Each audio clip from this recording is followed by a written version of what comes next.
All right, in this video, I want to talk about the primary tool for astronomers for learning about the universe, and that is light. I mentioned in another video that astronomy is unique in that when we think about how astronomers learn about the stuff they're interested in, the answer is they look at it. And that's really all astronomers get a chance to do, with a few very small exceptions. One is every once in a while a chunk of space will fall down to the Earth, like a meteor lands on the ground, and we call that a meteorite, and we can pick it up and we can take it to the lab and we can study it. A few times back in the late 1960s, early 1970s, we went to the moon. We brought back a few buckets full of moon rocks so we can take those to the lab and study them. Right now, there are 2 space missions in progress to bring back samples of other astronomical objects. There's a space probe that has collected some chunks of asteroid that it's going to bring back to Earth by just smashing into an asteroid and scooping up the chunks. One of the Mars rovers is currently bottling little samples of Mars soil and leaving them behind for a future Mars rover to pick up. So in another decade or so, we might have samples of Mars that we can actually study in the lab. But for the most part, all we're able to do is take pictures of stuff, which means that the primary source of information for everything in astronomy is light. When we think about light, you probably imagine the stuff that you see with your eyes, which is fine. That is light. But it is only a small part of the light that we can see. You know that you can separate light out into a rainbow, that white light contains red light and yellow light and blue light and violet light. And your eye is sensitive to a certain range of light. The wavelengths that our eyes can see range from about 390 nanometers to about 700 nanometers. That's the wavelength, how far apart the peaks of the light wave is. Now, light is a wave of what we call electromagnetic radiation. It's a vibration of the electromagnetic field, whatever that is. Maybe we can talk about that in a separate lecture. But the range of wavelengths and frequencies that our eye is sensitive to is actually really, really narrow. This is less than a factor of 2, right, from 390 to 700. If you think of in terms of a range of frequencies and want to compare it to something, you can compare it to your ears. Now, our ears pick up vibrations in the air. That's different from light. It's a completely different phenomenon, but it's still a wave. It's still a vibration that has a frequency or a wavelength. The range of frequencies that your ear can hear goes down from the lowest note you can perceive, which has a frequency of about 20 hertz, 20 vibrations per second, up to the highest pitch sound you can hear, which has a frequency of about 20,000 hertz. So that's a range in frequencies of 1,000, from 20 to 20,000. Our ear is a very good frequency discriminating device, biological machine. You can hear tiny, tiny variations in frequency. If you're listening to a piece of music and one of the instruments is out of tune by 1%, your ear can hear that. Our eyes are very bad at discriminating small differences in color from one another. 2 colors have to be very different for our eye to look at them and say, oh, those 2 things are different. What our eye is good at is spatial resolution. It's good at taking a bunch of light and putting it together into a clear picture. Your ear can't do that. Right? You can't sit in front of a symphony orchestra and close your eyes and listen to it and go, oh, there's violin, viola, cello, there's a flute, there's a clarinet, there's 3 trumpets and 4 trombones. Your ear can't do that. So our eye is good at spatial resolution. Our ear is good at frequency resolution. So they're 2 very different biological instruments that detect 2 very different physical phenomena. One, vibrations in the air. The other, oscillations of the electromagnetic field. And oscillations of the electromagnetic field can happen at many, many different wavelengths that our eyes are not sensitive to. We call that full range of wavelengths and frequencies that exist in the world the electromagnetic spectrum. And it extends to shorter wavelengths than visible light, into what we call the ultraviolet, and then X-rays and gamma rays. And it extends to shorter wavelengths than visible light, to the infrared, the microwaves, and the radio wave end of the electromagnetic spectrum. There is no difference between the kind of radio wave that your car stereo picks up and the kind of microwaves that your cell phone picks up, and the ultraviolet light that gives you a sunburn, and the x-rays that the dentist used to take a picture of the inside of your head. They're all the same thing. They just have different frequencies and different wavelengths. When you look at the electromagnetic spectrum, I usually draw it from long wavelength to short wavelength. So the longest wavelength is the radio wave, microwave end of the spectrum. Radio waves can have a wavelength of several meters. The microwaves that your cell phone picks up has a wavelength of a couple centimeters. Infrared light, that generally is absorbed by molecules and causes things to heat up. Visible light, which has a wavelength of a couple hundred nanometers. Shorter wavelength light, ultraviolet, beyond violet, and then X-rays, and then gamma rays. There's no hard dividing lines between these categories. They're just arbitrary names we've come up with to label the different ranges of frequency. So in addition to wavelength, you can think about electromagnetic waves in terms of their frequency. How rapidly does the electromagnetic field change over time? The frequency of a radio wave, if you listen to FM radio in your car, which not many people do anymore, and you dial in a radio station, 102.3 or whatever. That 102.3 is telling you the frequency of that electromagnetic wave, 102.3 oscillations of the electromagnetic field per second. So radio waves in the microwave has the lowest, slowest frequency, visible light higher, ultraviolet higher, X-rays and gamma rays the highest. You can also think about the frequency as being related to the energy of the electromagnetic wave. Radio waves and microwaves use low energy. It's one reason why they're useful to use for communication. Your cell phone, when it transmits microwaves, doesn't require huge amounts of power. All it requires is a tiny little battery because microwaves don't have much energy. In order to make something give off visible light, you have to run electricity through it, like these lights that I'm using to light myself right now, or set it on fire. That much energy gives off visible light. You are giving off infrared light right now. If you've at any time during COVID, someone has taken your temperature by pointing something at your head and measuring your temperature, what that thermometer is measuring is the infrared light being emitted by your body. Ultraviolet light has higher energy than visible light. That's why ultraviolet light gives you a sunburn if you have fair skin and you stay outside for too long. The energy of ultraviolet light is high enough to actually damage your cell's structure.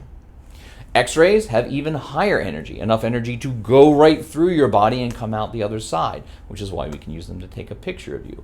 Gamma rays have such high energy that they can actually disturb the molecular structure of your DNA and cause mutations. This can, for example, give you cancer. This is the kind of dangerous radiation that is given off by radioactive elements, nuclear bombs, kind of stuff that turns you into the Incredible Hulk, whatever. So the highest energy electromagnetic waves are at the short wavelength, high frequency end of the electromagnetic spectrum. There are things in the universe that give out all of these different types of radiation, which means that all of these different types of radiation are useful for astronomers to be able to detect and observe. Our eyes can only see a very short range of frequencies and wavelengths, but we can build electronic devices that can detect infrared light or microwaves or ultraviolet light or X-rays, and we can build telescopes that can observe different objects in the universe using different parts of the electromagnetic spectrum. Because the energy of the light depends on the energy of the thing giving off the light, different types of electromagnetic radiation are useful for looking at different types of objects. For example, if you've got a black hole with stuff orbiting it incredibly fast, incredibly violently, and heating up as it spirals into the black hole, that is going to give off very high energy radiation. So if we wanted to study a black hole, we would use an X-ray telescope or a gamma ray telescope, a telescope that we built specifically to detect very energetic radiation coming from very energetic objects. At the other end of the spectrum, suppose we were interested in studying the cold black clouds of hydrogen gas that fill up the spaces between the stars, that have a temperature so low it's practically absolute zero. These things look black to our eyes because they're not giving off visible light, but they are giving off light. What kind of light? Light with a very, very low energy, low frequency, long wavelength, and that's the radio end of the spectrum. So we can build radio telescopes for looking at low energy phenomena in the universe. And all of these different regions of the electromagnetic spectrum are useful for astronomers for observing different kinds of objects.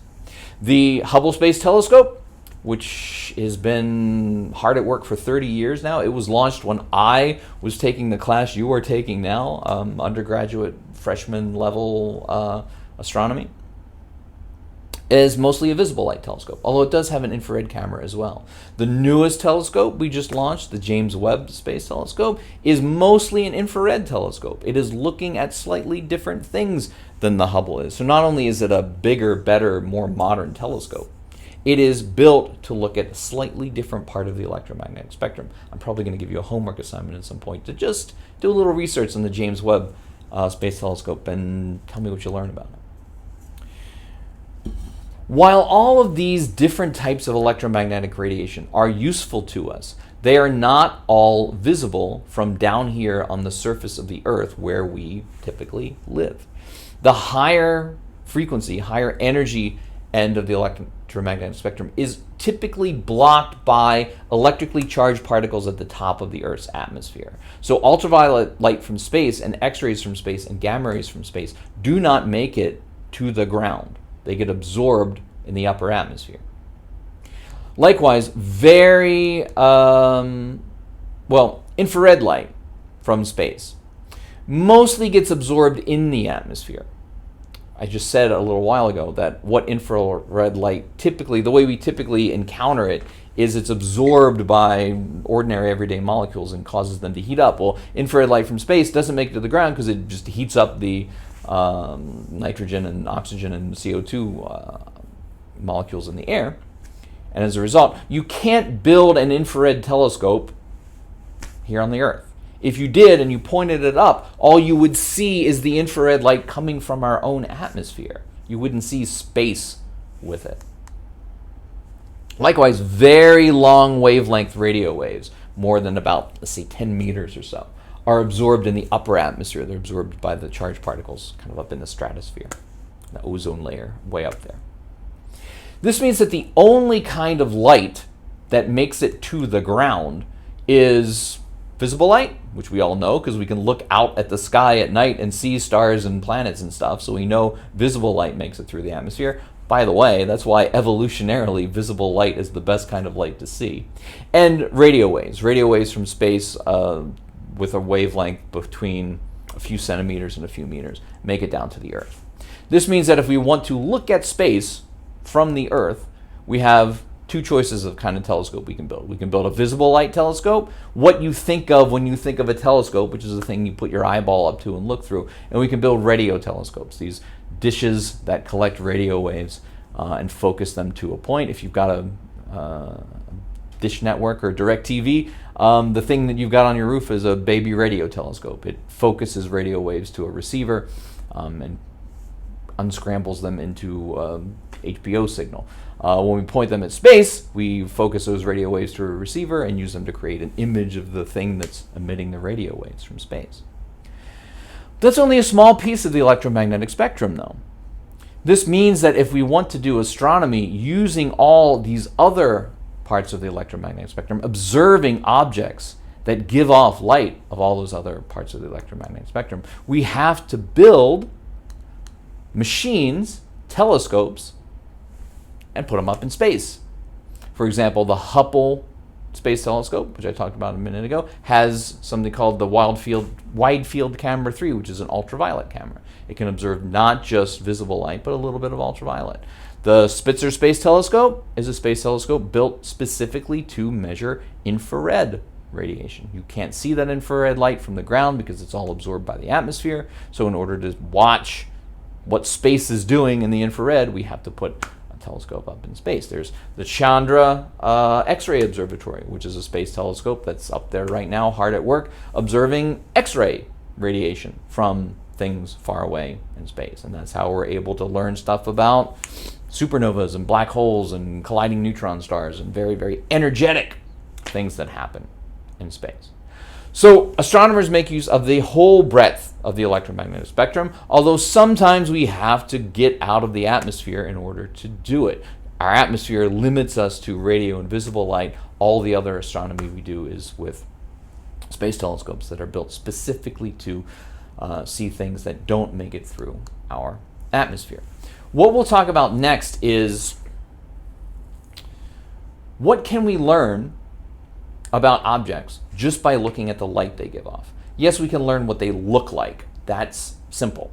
But it turns out we can learn an awful lot about objects just by looking at their light. Things about their temperature, their composition, their motion, and the fact that light carries more information with it than just what something looks like is the reason astronomy is able to be an actual quantitative science that can say definitive things about objects millions of light years away, even though we're only looking at the light that comes from those objects.